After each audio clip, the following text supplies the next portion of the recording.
মেয়েদের বয়স 14 থেকে 28 হওয়ার সময় বাবা মা বিয়ে দিতে থাকে, কিন্তু ছেলেদের আর্থিক সামর্থ্য না থাকার কারণে সঠিক বয়সে বিয়ে করতে পারে না, তাই চরিত্র শতভাগ ধ্বংস হয়ে যায়। মূল প্রশ্ন এ বিষয়ে অভিভাবকদের উদ্দেশ্যে কিছু বলেন, ছেলেদের চরিত্র যেন ভালো থাকে। আমি খাচ্ছিলাম, খেতে খেতে আমাকে বললেন, ভাই আমাদের এই এলাকার অনাচার হলো, বয়স ছেলেদের 28, 30, 32 হয়ে গেল, বাপমারা বিয়ে দিতে চায় না। সে নিজের কথা বললো, আমার বয়স এখন এত হয়ে গেছে, এখনো বাপমা বিয়ে দেয় নাই। এবং বেচারা আফসোস করে আরেকজনের কথা বললো যে আরেকজন, তার বয়স এখন 30+ হয়ে গেছে, অনেক বছর বাচ্চা হয় না, কারণ বিয়েই দিয়েছে বাপমা 30-এর পরে, এরপরে অনেক বছর গেছে বাচ্চা হতে হতে, বেচারা বয়স এখন অনেক হয়ে গেছে, মাত্র এখন বাচ্চা হয়েছে। তো এখান থেকে বোঝা গেল যে এই সমস্যা আমাদের দেশের বিভিন্ন এলাকার আছে, আপনাদের এলাকা বিশেষ করে আছে। মুরব্বীরা যারা আছেন তারা কান খাড়া করে শুনে রাখেন। অনেক বাপমা আছে, বাপমা বলে যতদিন বিয়ে না করাইছি ছেলেটা ততদিন আমার, বিয়ে হয়ে গেলে মোহাব্বত ভাগ হয়ে গেল, বোর হয়ে গেল। এই চিন্তা খুবই ছোট লোকে চিন্তা। আমার ছেলে আমি জন্ম দিয়েছি, তাকে যদি আমি ভালোবাসা স্নেহ মমতা দিয়ে বড় করে থাকি তো আলহামদুলিল্লাহ, সে আমাকে সারা জীবন মনে রাখবে। আর মনে রাখতে পারুক আর না পারুক, মনে রাখুক আর না রাখুক, তাকে উপযুক্ত হওয়ার পর তার চরিত্র হেফাজতের জন্য বিবাহ দেওয়া বাবা মা হিসাবে আপনার উপরে ওয়াজিব। আল্লাহ কোরআন নির্দেশ করেছেন, ও আনকিহু, তোমরা তোমাদের অধীনস্থদের বিয়ে দাও। বিয়ে দেওয়ার নির্দেশ আল্লাহ তাআলা আলাদা করে দিয়েছেন।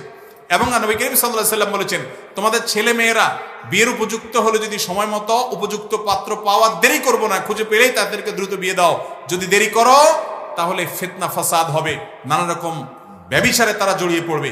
আজকাল এই জন্য বিয়ে যত কঠিন হয়ে গেছে, জেনা তত সহজ হয়ে গেছে। যেই বাপমার অবহেলার কারণে ছেলে তলে তলে জেনা করবে, খারাপ সম্পর্ক করবে, হারামের দিকে যাবে, মেয়ে খারাপের দিকে যাবে, বাপমা এর দায়ভার বহন করতে হবে। যদি তার ওই ছেলের উপার্জন খাবে, মেয়ের উপার্জন খাবে চাকরি দিয়া, বা বিভিন্ন রকমের লোভ লালসার কারণে বা দুনিয়াবি কারণে সে যদি ছেলে মেয়ের বিয়ে দেরিতে দেয়, আমি সবসময় বলি চাচা মিয়ারা শুনে রাখেন, আপনারা বেশিরভাগ কিন্তু কম বয়সে বিয়ে করেছে। আগের যুগের মানুষরা, আগের যুগের মুরব্বীরা সব কম বয়সে বিয়ে করত। আমাদের দাদা দাদি নানা নানি, আমাদের বয়সের যারা আছেন, আরো যারা মুরব্বীরা আছেন, খবর নিয়ে দেখেন, এরা সবাই বেশিরভাগই দেখবেন যে অল্প বয়সে বিয়ে করছে। আপনাদের আমলে এত অল্প বয়সে বিয়ে করার দরকার ছিল না, তখন আরো পরে দিলেও চলতো।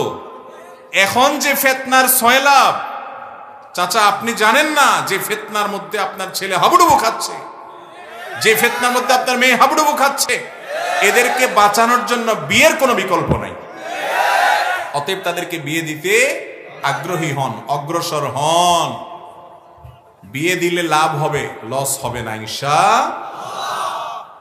লেট ম্যারেজ বা দেরিতে বিয়ে, এটা বহুবিধ ক্ষতির কারণ। বাচ্চা হতে অসুবিধা হয়, তারপরে যে আপনার বাচ্চা মানুষ করতে অসুবিধা হয়।